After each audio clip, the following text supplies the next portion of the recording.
Hello again and welcome back to Beginning Fly Tying. I'm Raj Kletke and this is the last in this short series.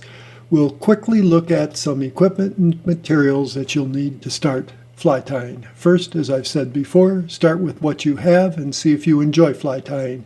This will allow you to develop likes and dislikes about your equipment and help you make better decisions if and when you go shopping for new equipment. Unless, of course, the hook slips in your vise and the vise can't be adjusted to prevent this, or your bobbin frays the thread, causing it to break frequently. A poor vise and a poor bobbin cannot be easily compensated for and will ensure that you won't enjoy fly tying. A poor scissors is also bad, but can be partially compensated for. So what equipment is absolutely necessary to enjoy fly tying? The big three are a quality vise, a quality bobbin, and quality scissors. This is where you should spend most of your money for fly tying. There are other tools that will make your fly tying faster, better, and therefore more fun, and I think you should get also. But these are relatively cheap, and if you make a bad choice initially, you've not wasted much money. So get good tools for each of these items here, but here you can economize safely. We'll briefly go through some of these tools later. So now, how much should you spend? Well, how much do you want to spend? We've all heard the statement that you get what you pay for, and I've made many mistakes by buying cheap equipment more so than buying expensive equipment. But it's easy to overspend on fly fishing and fly tying equipment. I do spend more than is needed if all I wanted was good functional tools. I refer to this overspending as pride of ownership, and I enjoy having nice fly rods, nice fly reels, and fly tying equipment. But some better fishermen and better fly tyers may consider my overspending as snob appeal. So be sure to get good functioning equipment that will last, but then consider whether you want to spend more for aesthetics, pride of ownership, or if you prefer snob appeal. Sometimes there is a small but definite reason why things do cost more. If you live near a good fly shop, buying good equipment is easy. Spend time at the fly shop. Most really good fly shops will let you try using different vices and maybe bobbins before you buy and can offer good advice. Just be sure to repay their help and advice by supporting them, establishing a good relationship with them, and they'll help you with fly tying education, which, as the advertisement says, is priceless. Buying online or through mail order is much harder. If you have to do this, read online reviews, try to find friends that tie, join the local Trout Unlimited organization, attend fly tying classes, or even go to fly tying conventions if available. Use whatever resources are available to try out expensive equipment, especially vices, before you order. Sometimes good used equipment becomes available, but be sure to check out used equipment well. A really good vise can help determine how much you enjoy fly tying and is the first and most expensive tool you need. Take your time and choose wisely. The major function of a vise is to hold a hook firmly. This isn't as easy as it sounds, for it must hold a wide range of hook sizes and allow working room around these hooks. Be sure any vise that you're considering holds the hook sizes you want to use and has plenty of working room. Almost all vices hold large hooks fine, but if you're a serious trout fisherman, you will be tying small hooks in the future. So make sure it can firmly hold small hooks, at least size 24 to 26. Be sure there's working room when it's holding these small hooks. Next, you'll have to consider whether you want a pedestal base or a clamp. I like a pedestal base as it allows mobility of the vise. Some feel that a clamp is more secure and the pedestal base limits the working area below the vise.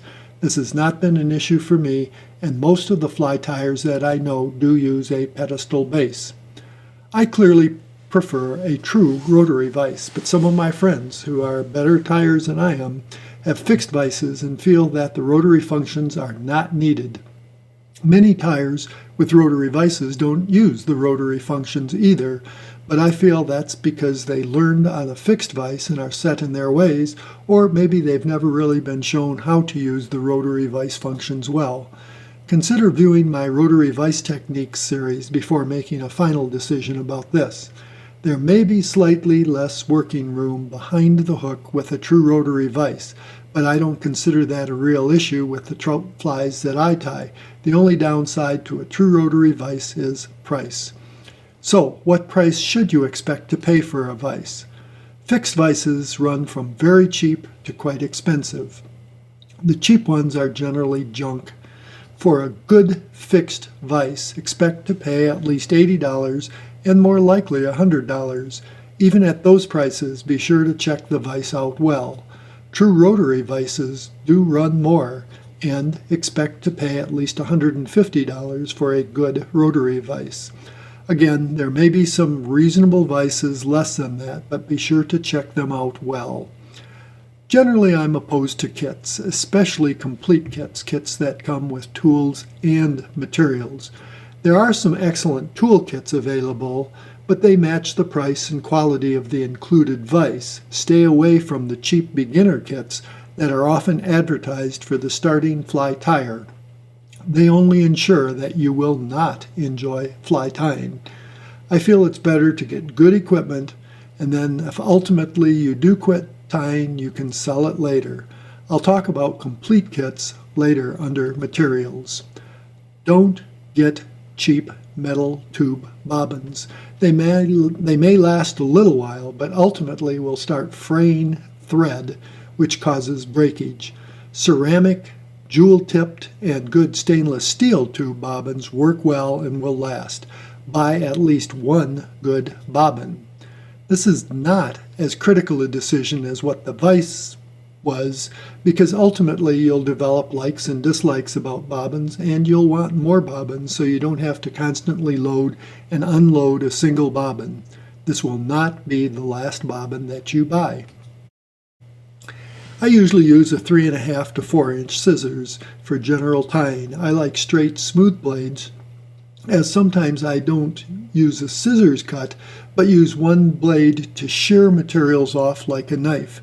Especially if you spin a lot of deer hair, commonly used on bass flies, but occasionally on trout flies too, you might want to have a curved and serrated blade scissors also. Buy one good scissors for your primary use. Don't use the scissors for cutting wire or other materials that would dull your scissors. Buy a cheap secondary scissors for that kind of cutting. A medium-sized hair stacker will usually be adequate and is quite inexpensive. I like the Martorelli whip finisher, and my bobbin threader has a wire to help clear out wax from bobbins. My commercial Bobkin has a half-hitch tool at the opposite end, which I do use occasionally, and is hexagonal so it doesn't roll off the table. My homemade Bobkin is a needle epoxied into a drilled dowel. You can economize here somewhat, as these tools, even when relatively inexpensive, generally work okay. And if they don't, you'll learn what you want next time and you won't have wasted much money. I rarely use hackle pliers, but occasionally they are useful. Tweezers are extremely useful for picking up small hooks, beads, and other items. These are inexpensive, so probably worth buying also. Let's look at materials. What about material kits?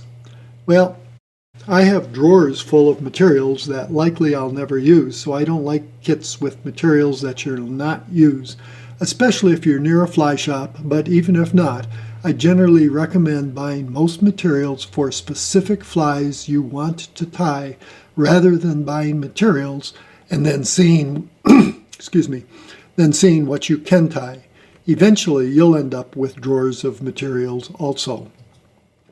Hooks and threads may be an exception, as you'll definitely be using these. Buy some good quality dry fly hooks, some 1 to 2x heavy hooks for wet flies, and some 2 or 3x long hooks in sizes 12 through 16 to get started. Later, you'll be adding other hooks to suit your interests. Don't be shocked, but good hooks can run around 15 to 25 cents a piece. Therefore, a single-edge razor blade, which can quickly reclaim a hook from a poorly tied fly, I think is also a good investment. Buy some 6/0 and 8/0 thread in black and maybe a few other colors if you desire, and then add threads in various sizes and colors as the need arises. Good dry fly hackle is very expensive. Poor dry fly hackle ties poor dry flies and wastes your time. Necks and saddles are very expensive and can be hard to judge for quality and hackle size until you get some experience. So buy one small package of sized good dry fly hackle, probably in brown, and add more as you learn more and the need arises. Buy a size that you would commonly tie, probably a size 14 or 16 to start with. The possible material list is long. Again, pick specific flies you want to tie and buy materials to tie these flies. You can choose favorite flies that you already fish with, flies you find on the internet for how and where you like to fish, or buy samples recommended by your fly shop and use these as prototypes. The fly shop will also be happy to help you select appropriate materials to reproduce your samples. Well, this is the last of this short series on beginning fly tying. I hope this series was helpful in getting you started, but this series is far from complete. There are many additional techniques and things you will learn as you start taking fly tying more seriously, but then that's the fun of this fly tying. I'm Raj Kletke, wishing you good tying and good fishing.